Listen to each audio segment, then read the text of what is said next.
Ciao amici del bosco, oggi vi racconto 5 modi per riutilizzare le potature nell'orto.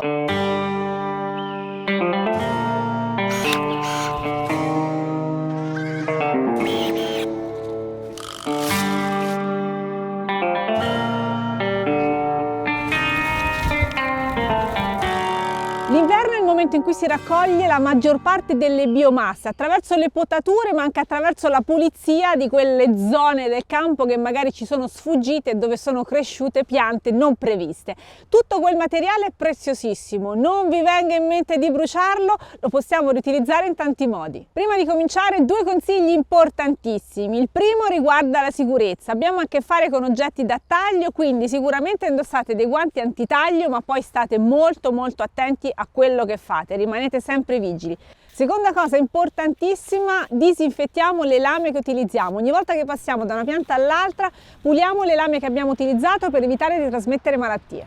Il disinfettante è molto semplice, lo potete fare da voi con 2/3 di alcol denaturato rosa e 1/3 d'acqua. Cominciamo dalla siepe, c'è un sacco da fare, oggi ho le forbici elettriche, mi aiuteranno molto. La gestione della siepe per me è molto importante. È vero che l'ho lasciata tutta selvaggia, non è una siepe rifinita con una forma ben precisa, ma è molto naturale, solo che siccome è lungo la strada devo evitare che vada ad invadere il marciapiede. Inizio dal susino che viene un po' troppo sulla strada. Devo togliere anche questo qua a terra che viene fuori.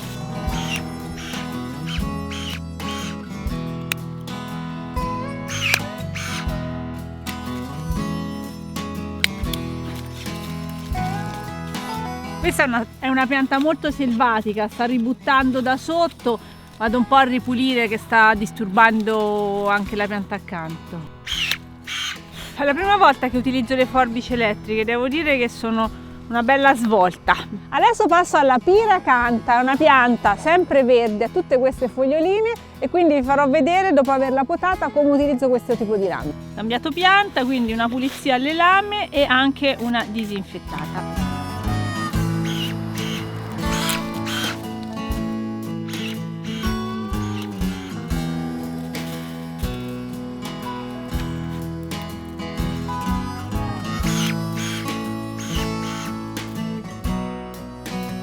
E siamo alla fotinia, anche lei è una pianta sempreverde, quindi i suoi rametti mi servono per un uso specifico. Prima funzione della nostra potatura è quella di creare dei vialetti facilmente percorribili per evitare il fango. La decomposizione di foglie e piccoli legnetti renderà più fertile e ricco anche il camminamento. E dovete immaginare l'orto come un tutto collegato, quindi è importante che anche questa parte sia fertile. Anche per il rosmarino una potatura può essere utile perché aiuta a mantenere la forma ed è ottimo il rosmarino oltre che per gli arrosti anche per i nostri vialetti. Andiamo a completare il nostro sentiero che sarà molto profumato. Schiacciatelo con i piedi. Questo è il primo modo di utilizzare le nostre potature, vediamo gli altri. E siamo arrivati ai pezzi grossi, questa è la rosa canina, una pianta fortissima, devo tagliare dei pezzi di legno un po' più grandi che però mi serviranno per altre funzioni nell'orto. Adesso mi sono veramente preziose queste forbici, mi raccomando quando le utilizzate fate attenzione, se le dovete pulire spegnetele sempre e quando invece siete fermi mettete sempre la sicura, lasciatele cioè chiuse e poi doppio colpettino e si riapre. Per chiuderle tenete premuto, bip e sono chiuse. Tolgo questo ramo che si è proprio accavallato con la pianta vicina e devo abbassare l'altezza della siepe perché altrimenti se va troppo in alto si svuota tutto. Ok, ho tolto il ramo più alto di tutti.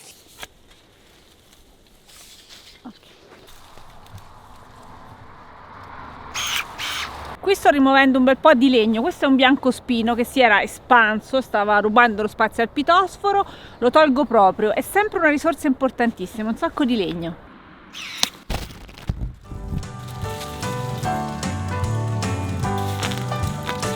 Quindi i tronchi più grossi li lascio direttamente al campo, quelli un po' più piccoli li biotrituro.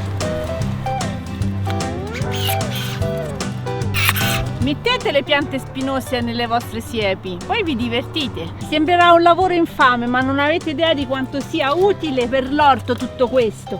Se avete un biotrituratore da poter utilizzare direttamente nell'orto è meglio. Ok, ci siamo, Ci siamo. Non c'è il microfono. Ci siamo, Ci siamo. Vediamo. Sempre guardando me quando parli. Ci siamo, Puoi mettervi tutti ci siamo che ci siamo detti? Ci siamo. Andiamo a biotriturare.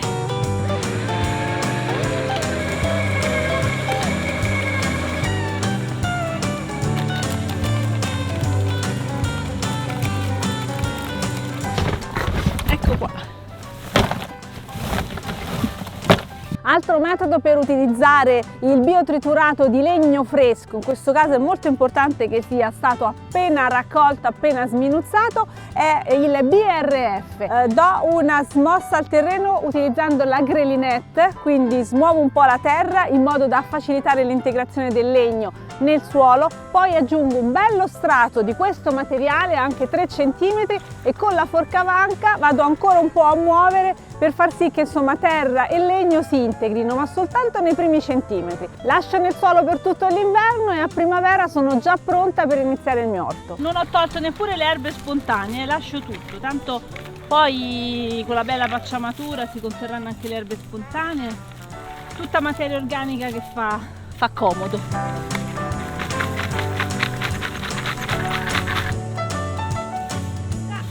Cerco di mischiare un po' questo materiale.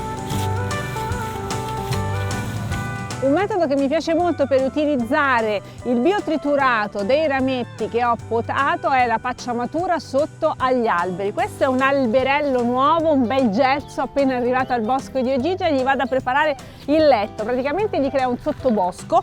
Questo biotriturato è stato tagliuzzato un po' di tempo fa, non è quello fresco appena fatto, ed è importante perché in questo modo è stato già colonizzato dai funghi, quindi si decomporrà molto più semplicemente, già profuma di bosco, e quindi vado a creare un bello strato di materia organica sotto al mio nuovo alberello. Questa pacciamatura fatta di materiale legnoso è più adatta agli alberi che all'orto ed è comunque importante per tutte le ragioni che conoscete già sulla pacciamatura, quindi mantiene l'umidità, non fa evaporare troppo l'acqua invece in estate, contiene le erbe spontanee, insomma i vantaggi sono parecchi. Un altro modo per valorizzare le vostre potature biotriturate è il compost.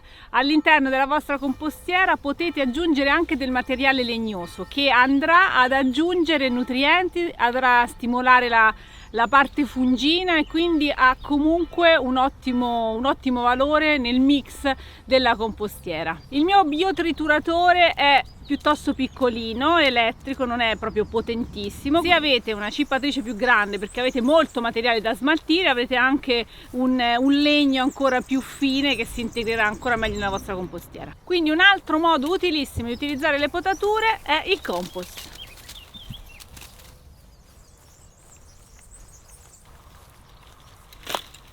Un altro modo in cui utilizzo il legno è questo qua. Vedete un po'. Allora, io ho creato sulla linea della curva di livello un accumulo di materiale legnoso. Avevo questi bei tronchi, quindi ho creato subito un argine più alto, ma anche se non avete questo tipo di materiale potete accumulare comunque tutto il legno che avete trattato. In pratica questo cumulo molto vario crea una specie di spugna che trattiene l'acqua. Così ho creato un argine in caso di piogge abbondanti e ho predisposto un substrato in decomposizione che in primavera diventerà parte del mio orto. Ma questo lo vedremo meglio in un futuro video. Vado a fare altre potature perché qui ci va un sacco di materiale. Guardate che bel ramo di biancospino, bello spinoso appunto, quindi è un po' scomodo. E allora in tanti cosa fanno? Si creano questi mucchi di legna nel campo e le danno fuoco direttamente a terra. Questo non va assolutamente fatto perché inquina tantissimo e poi come vi sto cercando di spiegare si spreca tantissimo questo materiale. Se lo volete bruciare fateci del biochar oppure portatelo a casa per la stufa. Io continuo a sminuzzare la mia materia organica e vi chiedo voi come utilizzate gli scarti delle vostre potature, fatemelo sapere nei commenti. Qua sotto vi lascio anche il link dei materiali che ho utilizzato. Grazie di aver visto il video, ci vediamo presto, ciao!